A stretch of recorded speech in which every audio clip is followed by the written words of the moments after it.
রশিটা ওই দিক দিয়ে ইয়ে গেছে, রশিটা ফ্রি করে দাও।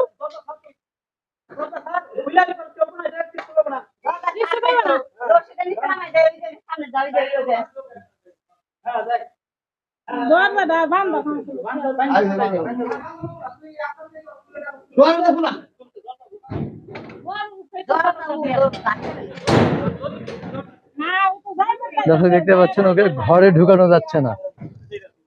হ্যাঁ, ও ঘরে যেতে যাচ্ছে কিন্তু যেতে পারতেছে না।